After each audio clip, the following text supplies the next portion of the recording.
we learned in the previous classes, right? How to manage a large amount of data in the last class. Now, but are we storing the data? We did one activity on files where we learned how to store information onto a file, then how to read information from a file, right? So we learned one activity, we did one activity on the files. Here we go, that was on probably day 10. Yes, on the day 10 we did some activity on the files where we stored the data onto the file and we read the data from a file, right? So we were able to read and write information into a file, but we realized that files are not that user friendly. And when we did that, we realized that files are not that user friendly because when you store data into a file, when we store data into a file, how did we store the data into the file? There was a notepad, there was a file on the desktop, and I used to store the information into the file. I stored the information into the file. This is how somewhere I stored it. The first one is representing my employee ID, the second one represents my name, the third one represents my salary, a lot of other information. So every attribute is separated by a semicolon and every record is separated by a new line. So Kiran Kant represents another record. So what is this happening over here? Your files, you store the data this way, and in case when I'm adding a third record, and I'm adding a third record after so many days, then I didn't realize that the second column was supposed to be a name, and instead I entered the salary. And third column, which was supposed to be salary, I'm entering a name. I didn't realize this. So I store the information in this way, and when I designed a program, maybe a C program or C++ program or a Java program to read the data from a file, it was successfully reading the first two lines. The moment it reaches the third line, there is a break. The moment it reaches the third line, there was a interruption or there was an exception. The reason, the data was not consistent. The data is not consistent. This is data inconsistency. Another thing is the program which you have written, right? You have designed a program. The program is being dependent on the data because your program is being dependent on the data. This is how the data is stored. So I have designed a program in such a way that it reads the data. Now if somebody violates the data storage, if they don't maintain consistency in the data, then my program doesn't work. So there are two drawbacks here. The data is not consistent. The other thing is your program data dependency. Your program is dependent on the data. This is not something good. This is all happening with the files. And next thing is no concurrent access. Simultaneously, you cannot expect many people to open the same file. Multiple people cannot access the same file, and they cannot access the file and manipulate it or modify it. No concurrent access. And next thing is no security. I give this file to someone and I want them only to read the information. But what is the guarantee that they won't be manipulating it? I give this file to someone to read the information, but instead of reading the information, they can also manipulate it. There is no security for this file.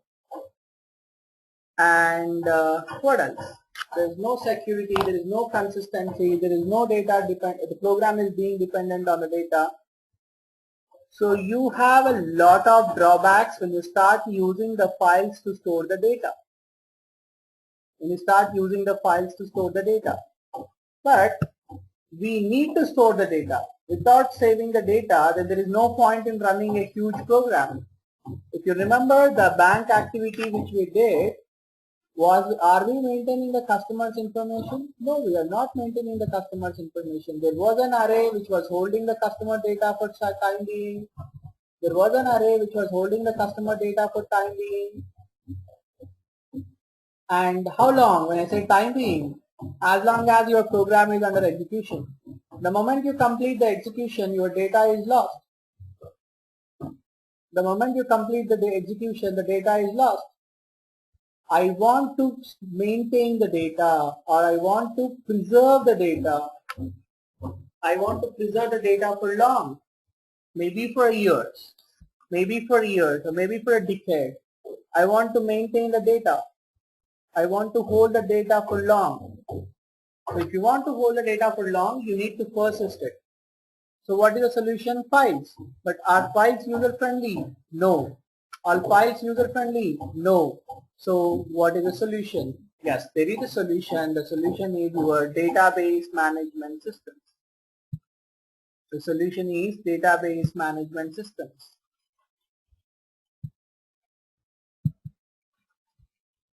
Alright, the solution is database management system. Right. Now what is database management system? Is an application built to manipulate or to store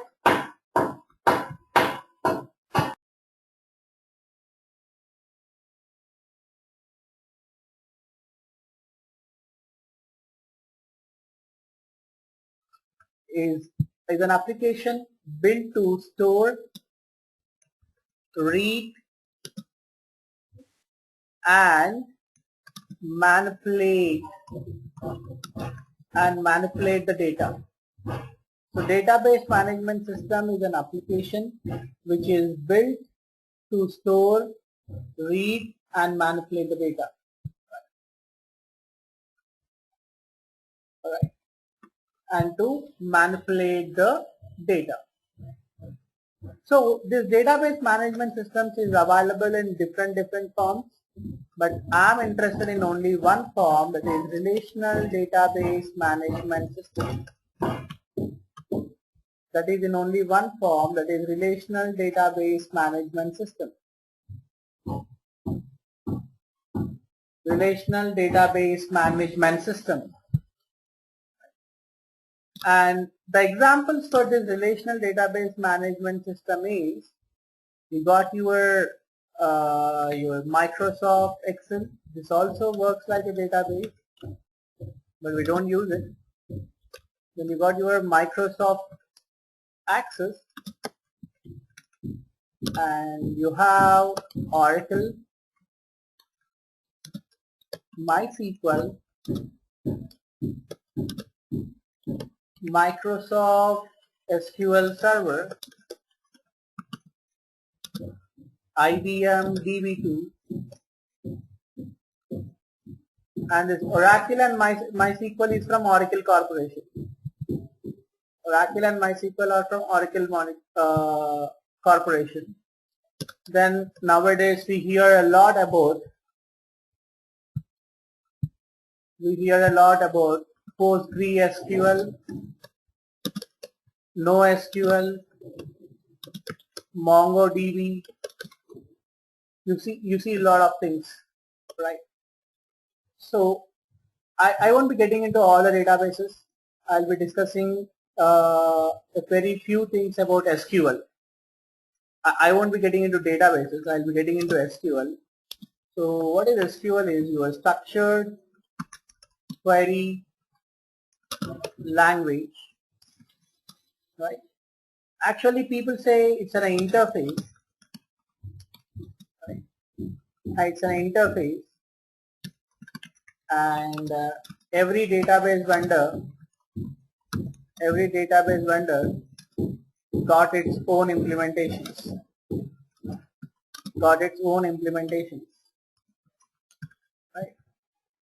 No, but mostly you see, mostly you find, mostly we find a queries written for one, queries written for 1 dB works for all of them, but not every feature works for all of them, right? Works for all of them. So that's the reason SQL is an interface, and every database got its own implementations. So there are few queries which works for every database. There are few things which are different. So I'll tell you a small example for different one. To get top 10 records from a database, from a relational database,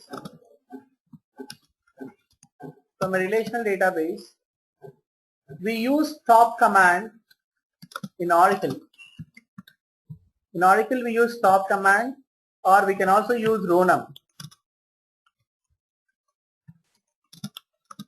In Oracle, whereas in MySQL we use limit and offset.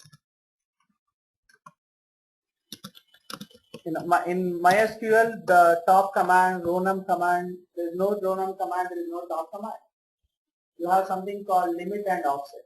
We use the limit and offset commands in MySQL. Right? Whereas in Oracle, we use the top command and the ronum command. So what is our agenda actually? So are we going to get into the SQL, or are we going to get into what? So here, why did I bring up the discussion is just to introduce what is database management system is all about. So your database management system is built on top of your file system, right? So at the end of the day, we use files only to store the data. It's built on top of file system, but we will not be handling, means we will not be responsible for handling files. Your database management system is responsible for handling files. It is built on top of your file system, and responsibility of DB, database management system, responsibility of your database management, system is to handle files. We won't be handling the files.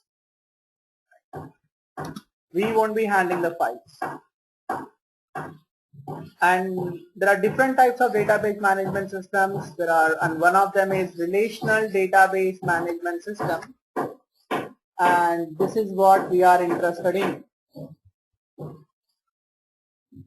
And the examples for relational database management system is Excel, Access, Oracle, MySQL, and SQL Server, IBM, DB2. There are a lot of. But how do we able to manage all these databases? Do I need to learn all the databases, or I can manage by learning one, right? So as I said, people need to learn SQL, not people need to learn databases. SQL is a structured query language, and it is an interface, and every database vendor got its own implementations. So once you know SQL, with a small difficulty, you will be able to manage all the databases. When you know SQL, with a small difficulty, you will be able to manage all the databases. I'm not saying that, okay, if you know SQL, you can manage all the databases. If you know SQL, the basic prerequisite SQL, as I said, SQL is an interface, and every database vendor got its own implementation. If you know SQL and you learn SQL with respect to one database, then you will be able to pull off the other databases with a little difficulty. Then as I said, if you know SQL, you can manage any database. Alright, but there will be few things like, the example I demonstrated. To get the top 10 records from a relational database Oracle, we have commands called top and ronum, whereas you don't have these commands when it comes to Oracle. You have to depend on limit and offset commands in MySQL. So today, what is my agenda? My agenda is JDBC, not database management system, not SQL. So what does JDBC stands for? Java Database Management System. Java Database Management System. JDBC stands for Java Database Management System. Oh, sorry, I'm sorry. Java Database Connectivity. Alright, I'm sorry for that. JDBC stands for what? Java Database Connectivity. The question arises here is, your DBMS, your RDBMS, what they understand? Your RDBMS understands SQL, right? Then how your Java programs able to communicate, with your RDBMS, the Relational Database Management System. Because your Relational Database Management Systems, what they can understand is SQL. When they can understand SQL, how come your databases able to communicate with the Java programs? How come your databases able to communicate with your Java programs? So this was a challenge. So here the real use of interfaces comes into picture. Your Java, I mean Sun Microsystems earlier. Now it's not Sun Microsystems, it's Oracle Corporation. So earlier it was Sun Microsystems. So what they did is,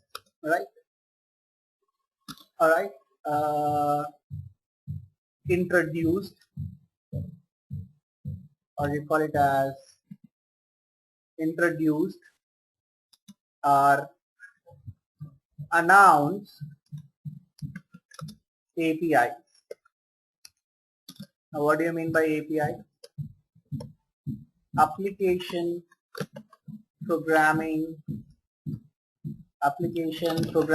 Interface. Right. So for database connectivity,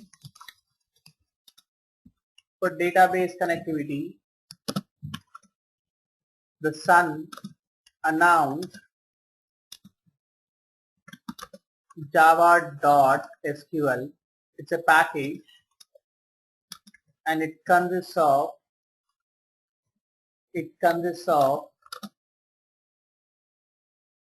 interfaces and classes. So let me try to list them. What all the interfaces I have? I have an interface called connection, driver, and driver manager is a class. Then I have a statement. I have prepared statement.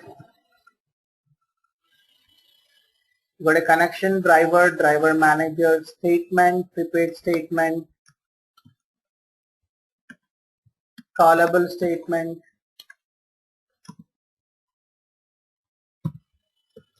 you got result set, save point,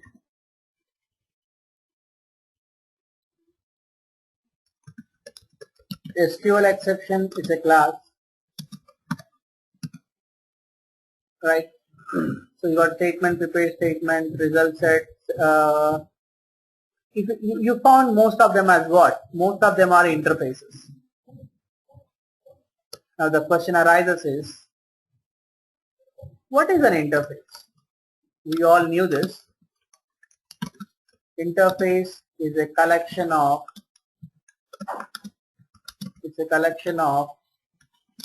constant variables and abstract methods.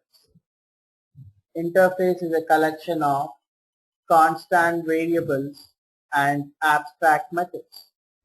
Then what I gonna do with these all interfaces? what everybody gonna do with this all interfaces, because every interface has got what? Abstract methods.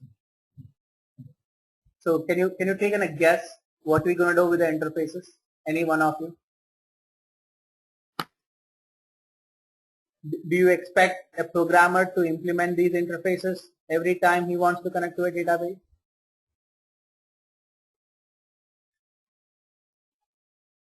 So every time I wanna write a program to connect to a database, so am I expected to implement all these interfaces? Right. So here the challenge arises again. We have to define the methods. That's what I was saying. I'm into one project today, and today I'm connecting to Oracle. So I'll be implementing all these methods, and tomorrow I'll be getting into another project. Again, I'll be implementing these methods. Okay, fine. Today I'm using Oracle. Tomorrow I'll be using MySQL. Day after tomorrow I'll be using Microsoft SQL Server. Then a DB2. Whatever the databases we have, I'll be using different databases. So every time, what is expected? Expected me to implement the methods of all these interfaces. But don't you think this is something a reusable thing? So, and other thing is, even if I want to implement the method to connect to a database, why the database allows me to connect to it? Why the database allows me to connect to the Oracle database? Because Oracle is not an open source. Oracle database is not an open source. Then why they encourage me to write a program to get into the Oracle database, or connect into the Oracle database, or to peep into the Oracle database? Why they will let me? Why they allow me to do that? Why they will be allowing me to do that? Right? So this is the challenge, and how this challenge can be resolved. How this challenge can be resolved. Right? So the thing is, the Java people smartly they introduced this interfaces. Every database vendor provides the implementation classes of the interfaces listed above. Every database vendor provides the implementation classes of the interfaces listed above. So how do we know that this is where he provides the implementations? So, alright. Hey, Ishita, do you have a difficulty in the login, or is it from your end you have a problem with your machine?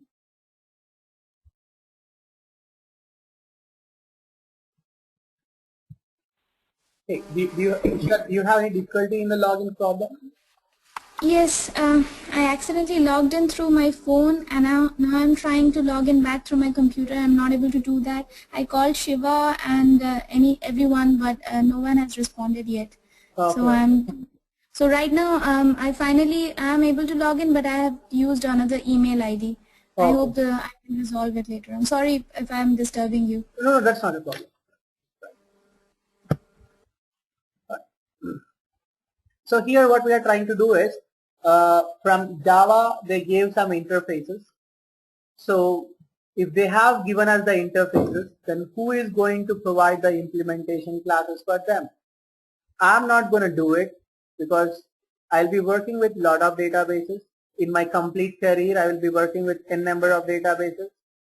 And why should people expect me to implement this for every project? Right.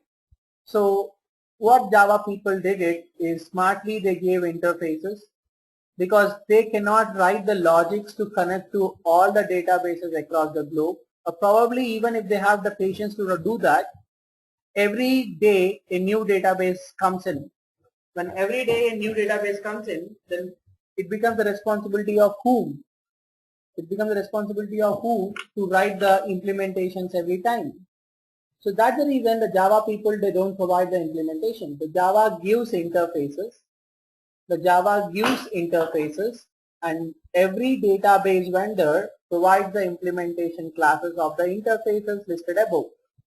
So I have Oracle installed on my machine, and when I go to the installation directory of the Oracle, if you guys observe, it's got installed onto my operating system drive C. When I open that Oracle XE folder, I installed Oracle 10G Express Edition. Then it is trial version, or you can use it for training purpose, right? And when you open that, then you have an app folder, and in the app folder you have an Oracle folder, and when you open the Oracle folder you see a product, then you see 10.2.0 server, jdbc, and a lib. Do you see a jar file over here called OJDBC? OJDBC stands for Oracle Java Database Connectivity, and I pick it up, the jar file. Because it is Windows 7, I cannot extract the jar file here. So I paste it onto the desktop, then I try to extract it. So this is only for your information. You don't need to do this. So when I extracted this jar file, then I see a folder, and when I open the folder, I see a package called Oracle. Then I see a sub package called JDBC. Then I see a driver. Then when I open, then I see a lot of classes here. You see a lot of .class files. Then when I see, you see something called Oracle driver. Now what is Oracle driver? Oracle driver is an implementation class. Oracle driver is an implementation class of the driver interface. Now this Oracle driver belongs to which package? Oracle.jdbc.driver.oracle driver. Now this driver interface belongs to which package? Java.sql. Guys, if you observe this, you can figure out who is providing the interface? Java. Who is providing the implementations? Oracle. Similarly, every database vendor. Now I don't think I have MySQL. Let me check whether I have MySQL or not. Program files. Yes, I do have MySQL database. When I get into this, then I see there should be something.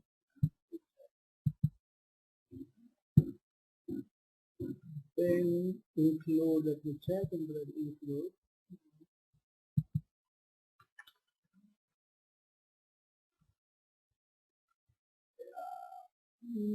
No.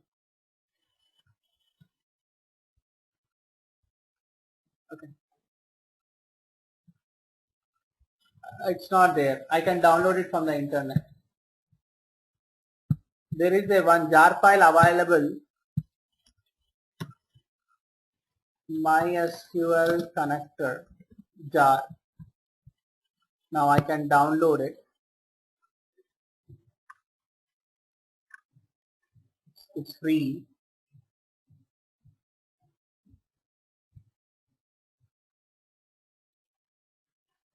Oh, it's asked for. Anyhow, I already have it. I don't need to download it now. You can download it from the internet. But I have one.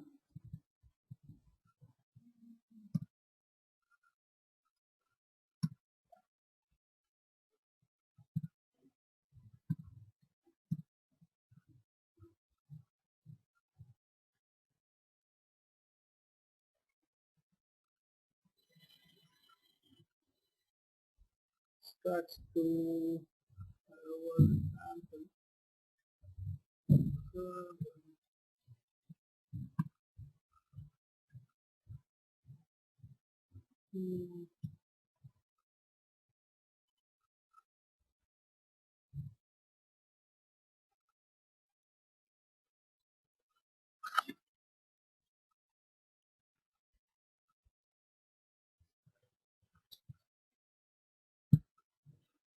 Just give me a minute.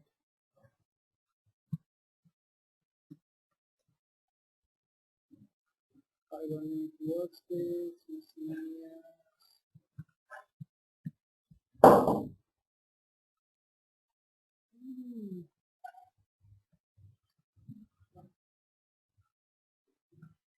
Okay. Let me download.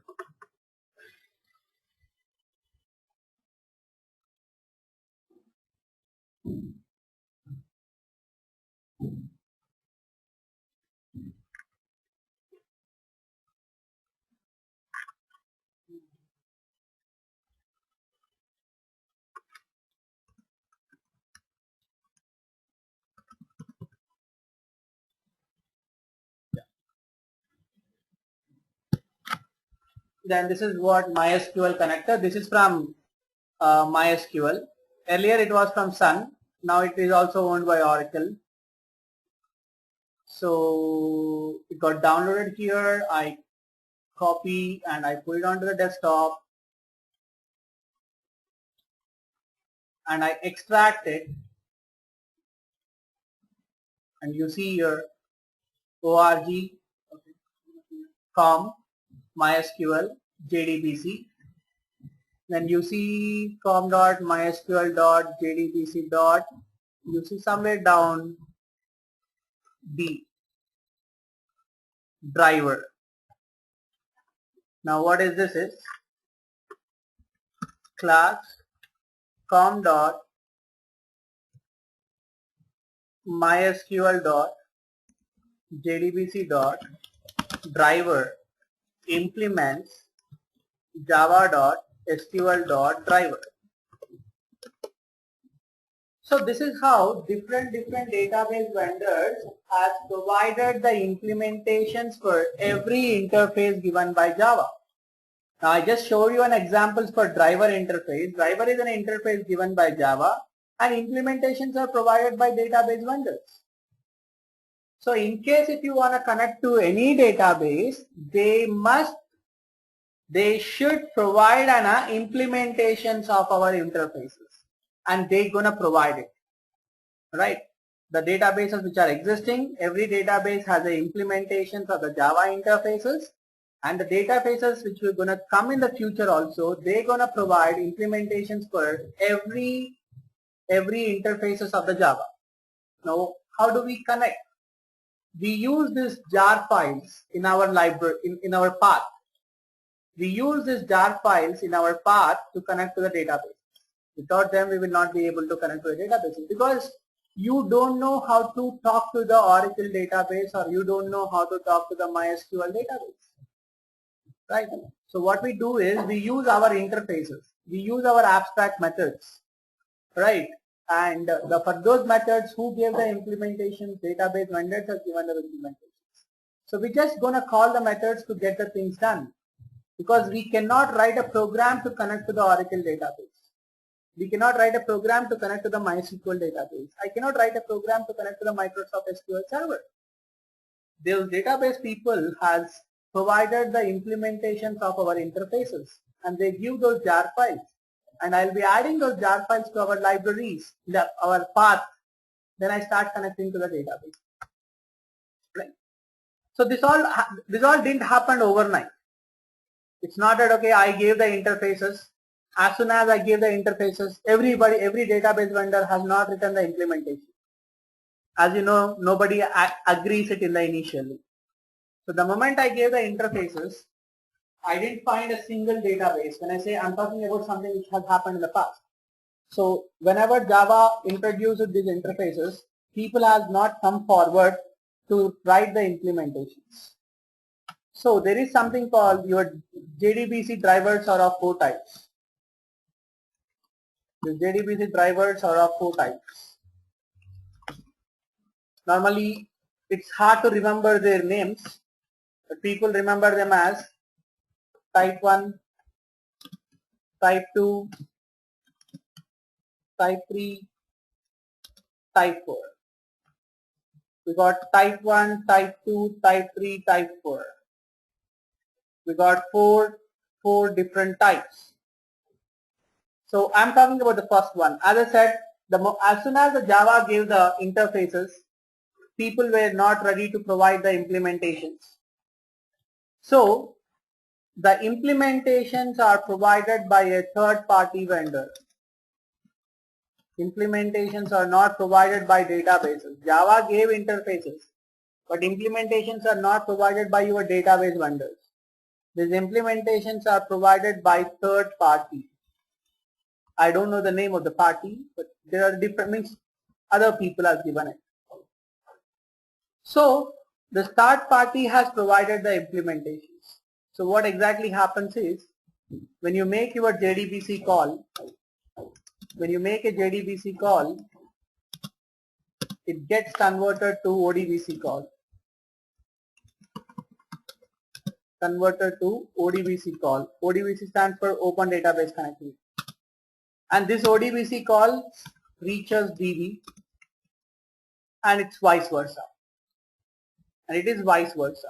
When you make a JDBC call, it gets converted into ODBC call, then it reaches the DB.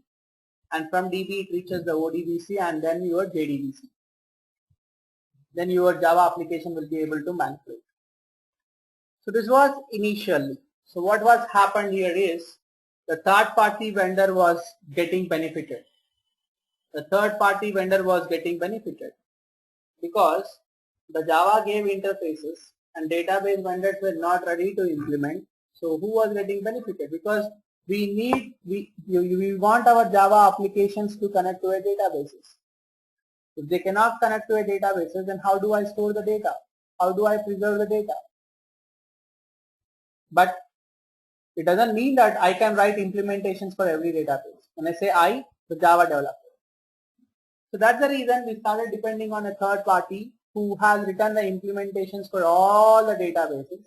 Then we try to call the ODBC and ODBC calls the databases. So this was something which we are not happy with because somebody else was getting benefited. And there will be a lag.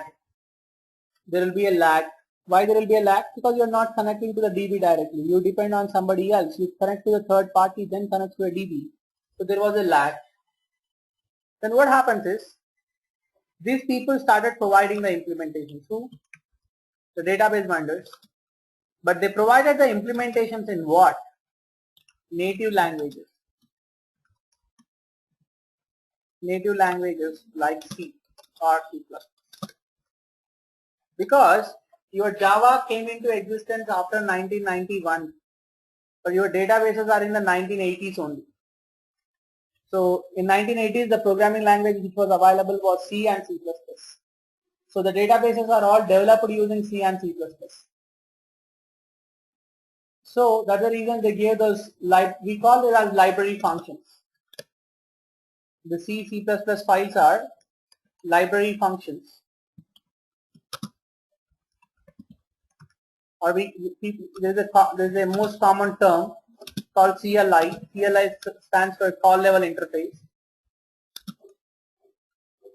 Call level interface. So these are nothing but your library files written in C and C++. Then I used to use the C and C++ functions. So on my computer, there used to be a Java and there used to be a CLI. Then using the CLI, I tried to connect to the database. But imagine if you want it to be an internet-based applications, do you expect every computer on the earth to have CLIs installed on their machine? Because your Java application, your client application runs on the browser. Then do you expect everybody to have CLIs on their machine to connect to the databases? So this was something which was not practical. So they moved on to type 3, and in type 3 also, here also we used what? CLI, but the CLIs were not installed on every computer. Rather, the CLIs are installed on the server. So I connect to the server where you have Java, and the client side Java will talk to the server side Java, and the server side Java will call the CLI, and that CLI talks to the database. Now when it comes to type 4, when it comes to type 4, the implementations are provided. The implementations are provided in Java itself. If you see that, that's what happening here, right? If I extracted the jar files, but when I extracted the jar files, what did you see? Did you see dot class files? Yes. So what does that mean? That indicates that the implementations are in Java itself. So what we are trying to do is, we are trying to use the type 4 driver. What we are trying to use is type 4 driver. We are trying to use the type 4 driver. Now, this type 1 driver, type 2 driver, type 3 driver, they are all outdated. You don't need them now. So the only thing what we're going to learn is type 4 driver. So I will be demonstrating all the examples using type 4 driver to connect to the database and manipulate the database.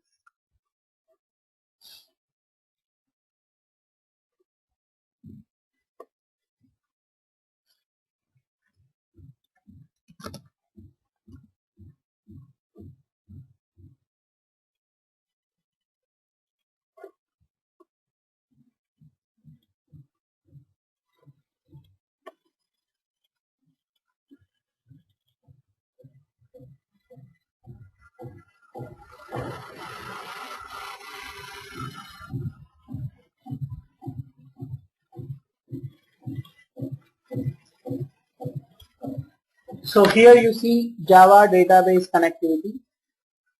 So this is the architecture of your JDBC. The JDBC architecture consists of two layers. One is your application layer, other one is your database layer. So application using the API, I mean application using the interfaces, they try to talk to the drivers. Drivers are nothing but the jar files given by your database vendors.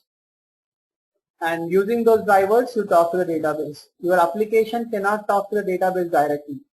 It has to talk to the driver. But in the first case, the driver is given by a third party. In the second case and third case, the drivers are implemented in C and C++. In your last case, the driver is implemented in Java itself. So there are four types of drivers: JDBC, ODBC, bridge driver, native API partly Java driver, and you got your net pure Java driver and native protocol pure Java driver. So if you look at this diagrams, the first one is your Java application will talk to the ODBC driver. ODBC stands for Open Database Connectivity, and that is given by third party. Now here, if you look at the second one, you have a native data library. When I say native data library, the library functions are written in the language which is used for developing the databases. So if the database is developed using a C, then your library functions are written in C. So your Java application will call the C library functions to talk to the database. But the C library functions need to be installed on every computer, which is something which is practically impossible when you use web applications.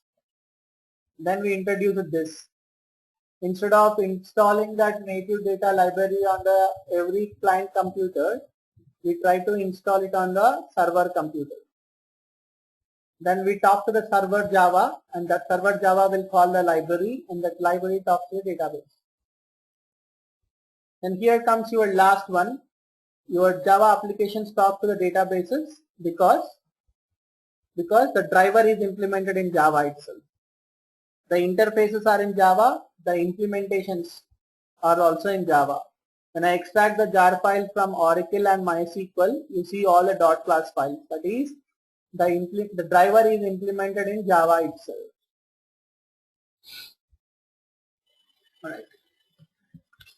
Guys, any questions on what I covered so far, or is all good?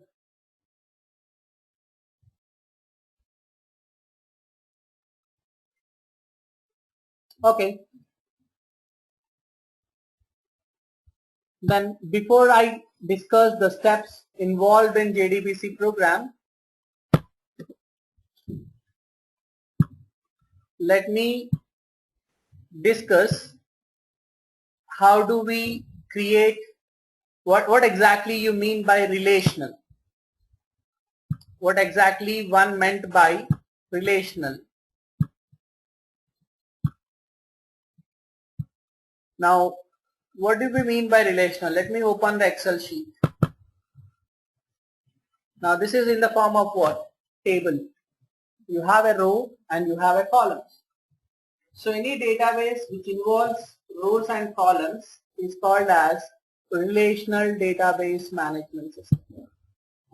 Any database which involves rows and columns is known as relational database management system. But why do we call them a relational database management system?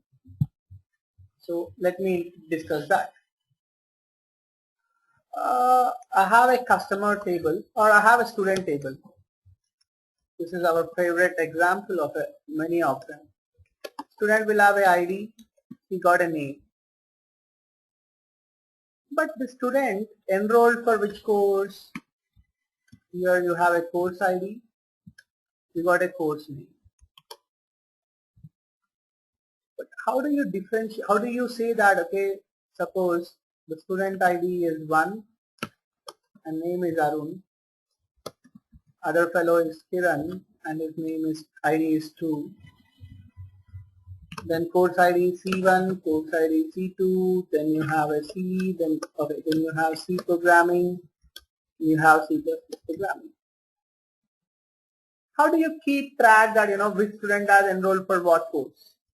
Then I say a table called student underscore course, then I say SID, then I say CID, then I say student 1 enrolled for C1, enrolled for C2. Then student 2 enrolls for C1 only. So what is happening? If I want to know that the student 1 has enrolled for what all the courses, the student ID, the ID in the student table is called as primary key. The ID in student table is referred as primary key. Now what is primary key? A key which uniquely identifies a row.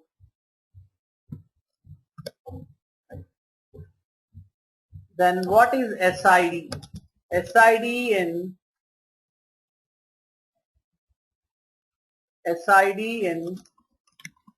student underscore course is referred as foreign key, and foreign key value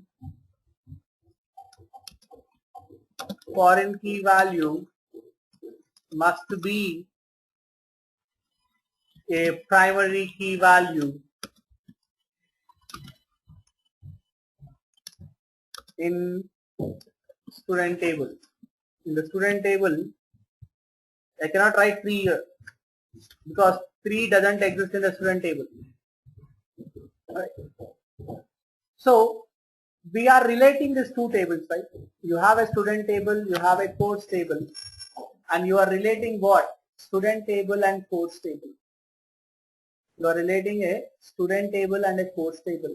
Since we are relating it with the help of this primary key and foreign key relationships, we call it as a relational database management system. We call it as a relational database management system.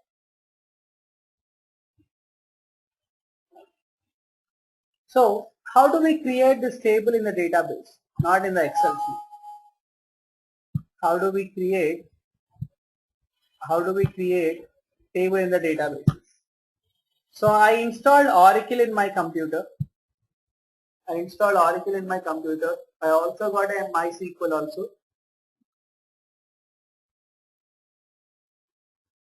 but I would like to go with MySQL, not with Oracle. I'll tell you the reason, because MySQL is open source. So after installing MySQL, how do you open it? In this run, just type MySQL. You see here MySQL 5.5 command line client. Then open it.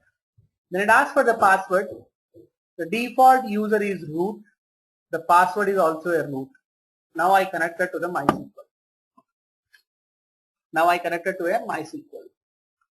Now in this I need to create tables.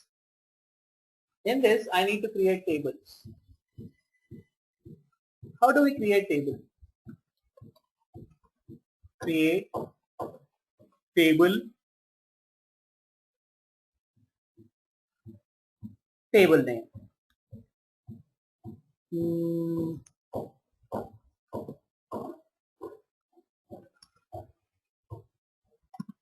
This is my table name. So table consists of what? Columns, right? So my table name is Zuvan underscore student, and it got columns called ID. ID will be what? Mostly it's a number. So I'm taking a number, but this number data type is not supported in MySQL. In MySQL it is int. Then after, what next? Name. In MySQL it is varchar. And you should specify how many characters. I'm specifying 30 as the length of the name. That's it, right? So first you need to pick up the database in MySQL. In Oracle, you don't need to pick up the database. Now when I say database, it's not Oracle or MySQL. It's called as a location. It's a memory location. So let me create a database first. Create database and database name.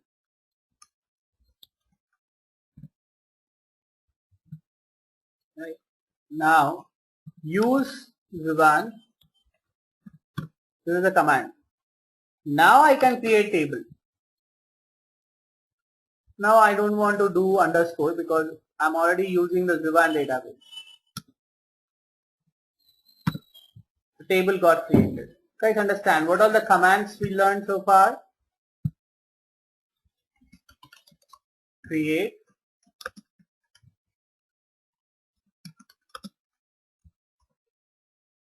database. Then what else? Use the database. Then what else? Create the table.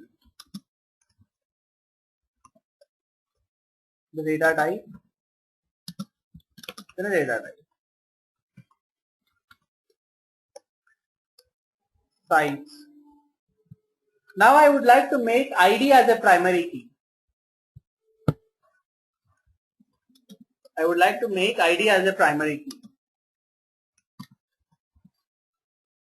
Alter table name. Add constraint. Primary key. Which column you want to make ID? Yeah. So it got created. Primary key is there. How do you do that? Alter table name.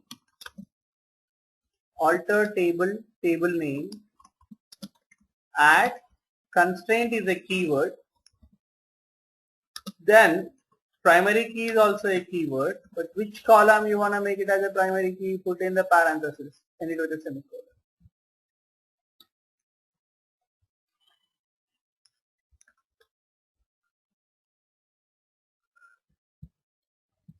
Now what next? Your table is created. Now I want to create another table, right? Create table codes, ID, then course name.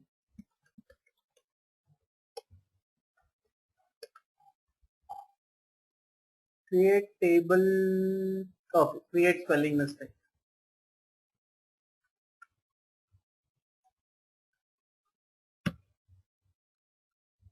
Now what text you do? The table got created.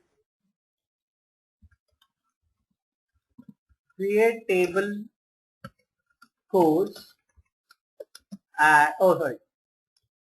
then id int name varchar,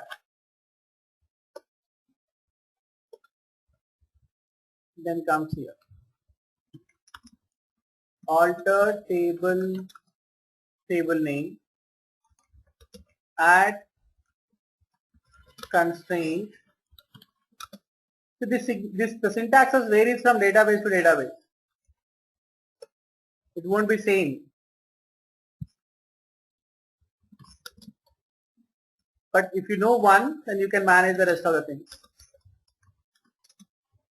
Alter table name, add constraint,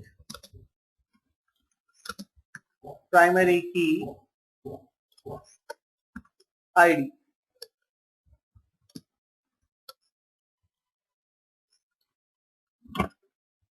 Now what next?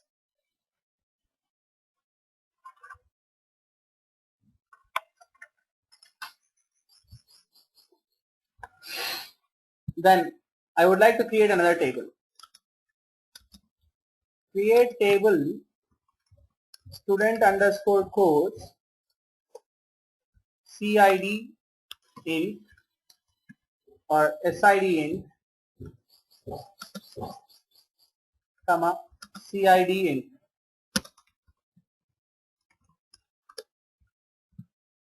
You got another table. Create table student underscore course SID.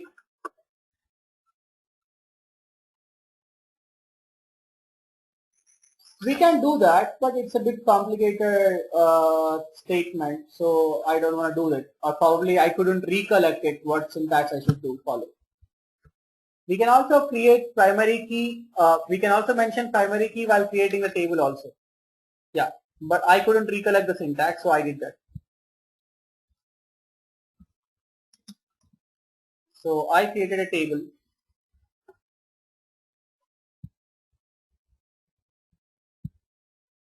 Then now I would like to what? I would like to do foreign key here. Alter table name,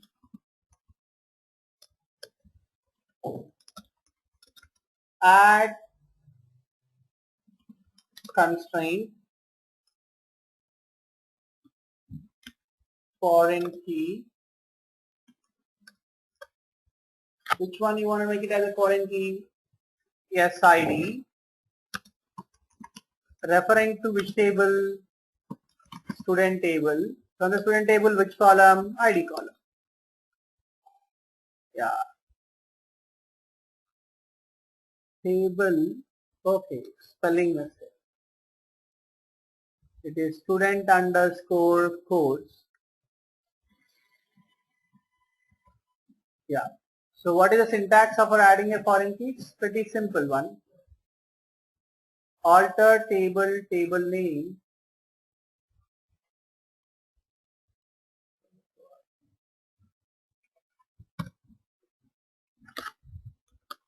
Alter table name. Add constraint. The constraint name is foreign key. Which column you want to make it as a foreign key? SID. But this foreign key should refer to which table? Student table. And student table which column? ID column. Only primary key can be a foreign key. Understand? Again, there is one more. Again, there is one more foreign key, CID. But CID refers to which table? Course table. And from the course table, which column? ID column.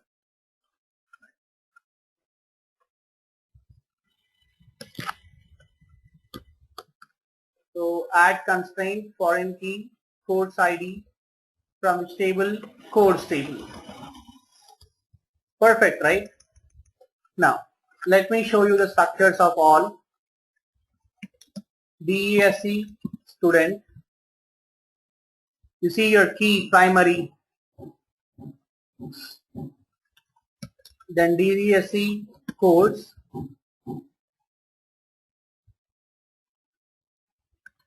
then jdbc student underscore course.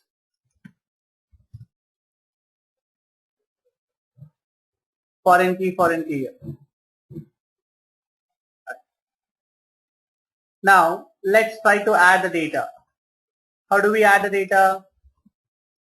Insert into table name, values, student ID, student name.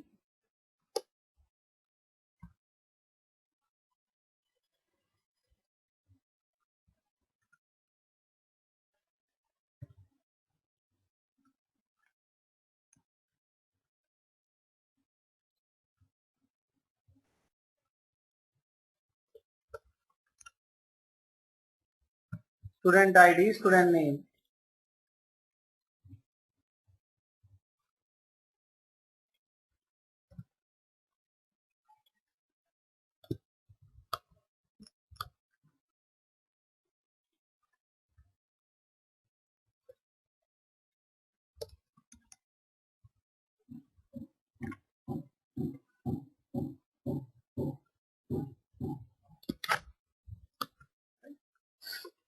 Now I also would like to add data to the course table.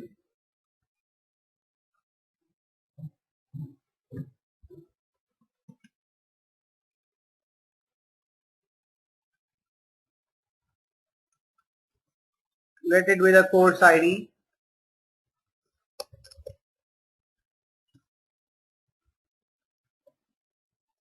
Course table. Primary keys cannot be duplicates. IDs cannot be duplicates. So that's the reason I made them as primary key, so that duplicate is not allowed. Now, how do we see the data?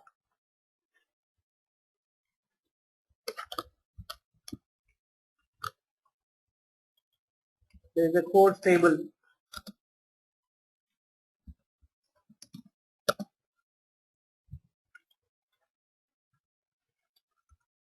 Two 2001,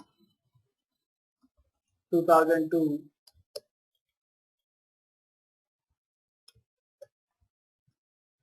C, C++.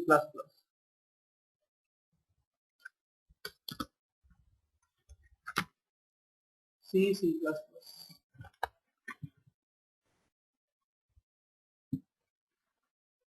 Then,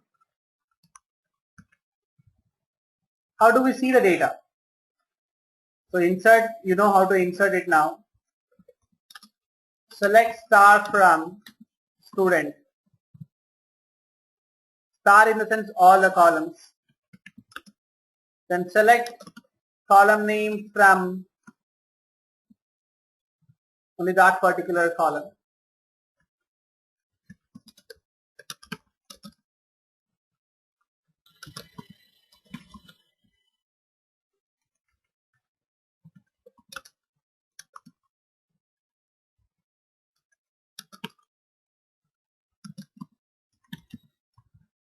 Select star from, select ID from.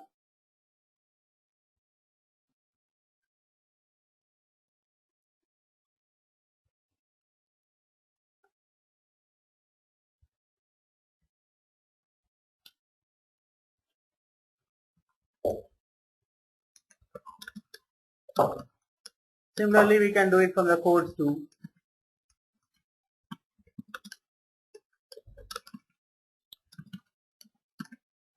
Now here, we need to pay special attention while we put data into the table called student underscore course values. 1001 student getting enrolled for 2001. 1001 student also getting enrolled for 2002. 2001 getting enrolled for 2002. Oh sorry, 2001 doesn't belongs to student table. 1002 getting enrolled for 2002 makes sense.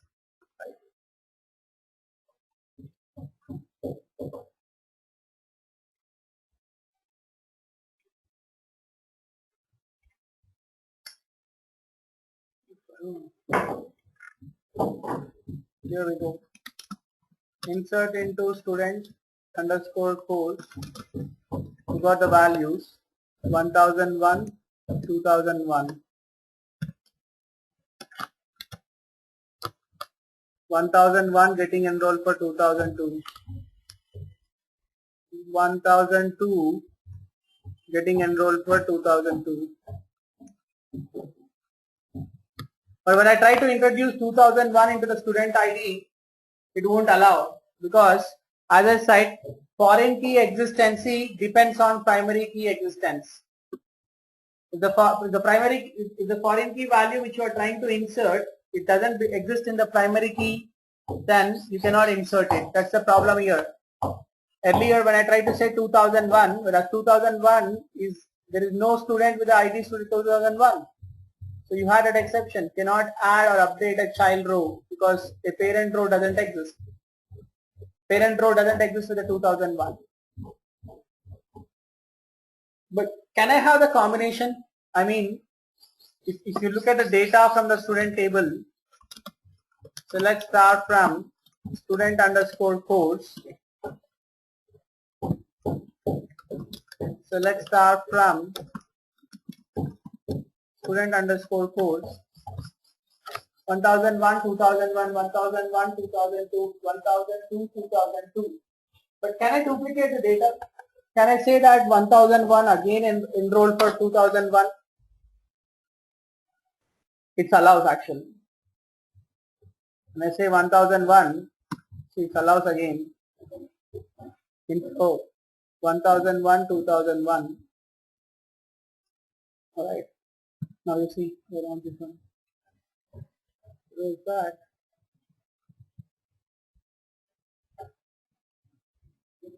Okay, let me do it.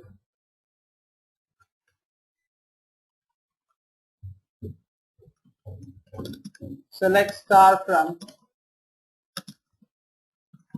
student underscore. But this should not happen, right? You cannot have 1001 again getting enrolled for 2001 course. So delete from student underscore course where SID is 1001. Both the rows get deleted. Oh, everything got deleted, right? 1002. So let me insert it again. 1001. Oh no. 1001, 2002, 1001, 2001. Yeah. Now whatever the operations I did so far, there are DDL. DDL is your create. DDL alter also comes under create. Then there is DML, insert, delete. These insert delete operations are performed on cache. They are not performed on the hard disk directly. Whereas DDL, they are directly performed on the hard disk. Now when I say commit, right, after commit, DML moves to secondary. That is permanently the changes happens on the database.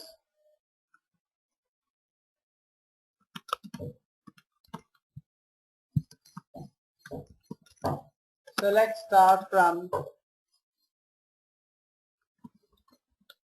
student. Oh, sorry, what happened? Spelling mistake again. So let's start from student. So let's start from course. So let's start from student underscore course.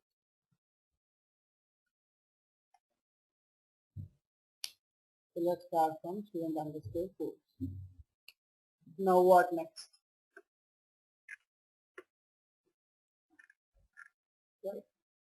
here goes. Right. How do we, I don't want to allow the duplicates here. In the student underscore course, I don't want to allow the duplicates. So alter table student underscore course, add primary key,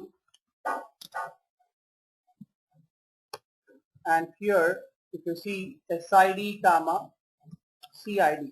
This is called composite primary key. When your primary key involves more than one column,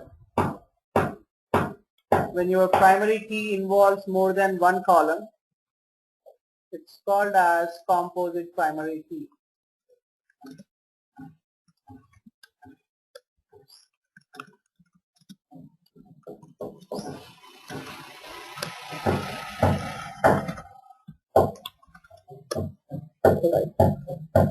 When your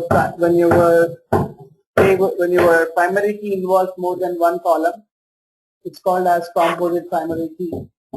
Now you try to insert that duplicate again, what you did earlier, 1001, 2001, duplicate entry.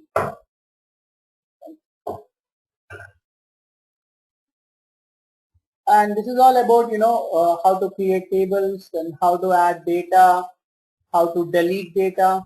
What is syntax for deleting the data? Pretty simple syntax, right? Delete from student where SID equal to whatever the ID you pass. Normally we delete using primary keys because primary keys uniquely identify a row. Or if you want to delete all the rows, then that is very simple. Delete from student. That's it. If you want to delete all the rows. But you cannot delete now. Can I try that? Not here. If I say delete from student, it won't let you because your children are existing. That is, the children exist in the another table. If you want to delete from the course table, first you need to delete it from the student underscore course table. If you want to delete from the course table, first you need to delete it from the student underscore course table.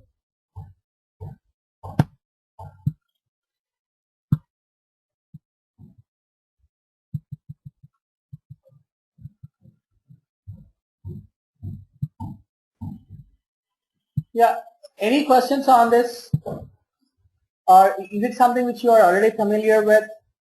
Or it's like, very basic things which I'm doing it here, or do you really need this, or you're already familiar? If you're already familiar, then I can move on to the database connectivity, that is JDBC, rather than spending time on doing this SQL stuff.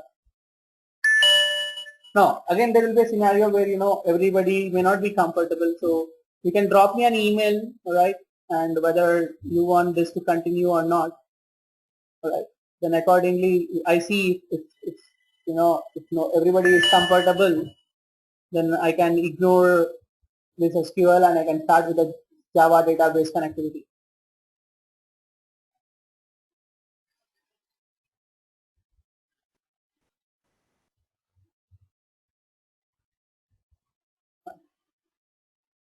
Okay.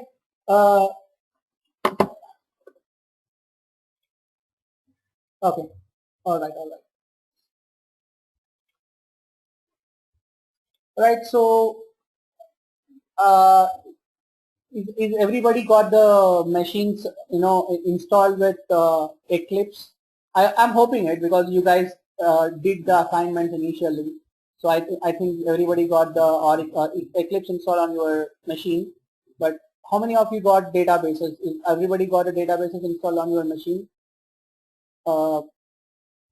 Any database will do good. MySQL or Oracle. The only concern will be a Mac. In the Mac, there will be a concern of installing it. Otherwise, it will not be a problem if you are using a Ubuntu. Okay, right. If you are using a Ubuntu or or any Linux flavor, or if you're using a Windows, then it is easy to install the database, but otherwise it will be a bit difficult. On the Mac, it will be a bit difficult. Okay, you have SQL, right? Perfect, perfect, perfect. Or if you need any help in regarding, installation of this, okay, we can do it now. Otherwise, we'll stop here. We'll catch you later in the next session. Right. So in the next session, I'll be speaking a bit more about the SQL, right? And Tomcat, yeah, I can help you out, but do we really need it today? We can do it Tomcat tomorrow, because I just want to help those people who don't have a SQL today. And in the next class, I'll be helping you with the Tomcat. I hope that does. Alright guys, okay, if no questions on any previous sessions, then we will catch you in the next. It's up to you. You can have any one. Why do we need both of them? You just need one database.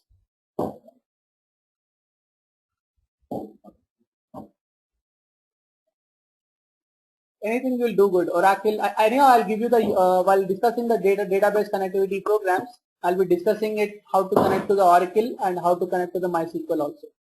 So any one database, you can install it, that will do good for us. Alright guys, okay, if no questions on the today's class and no questions on the previous days, then we'll stop here. We'll catch you in the next session. If you need help in regarding the installation of the Oracle now, then I'm here for a couple of minutes more. Right. Thanks everyone. Catch you in the next session.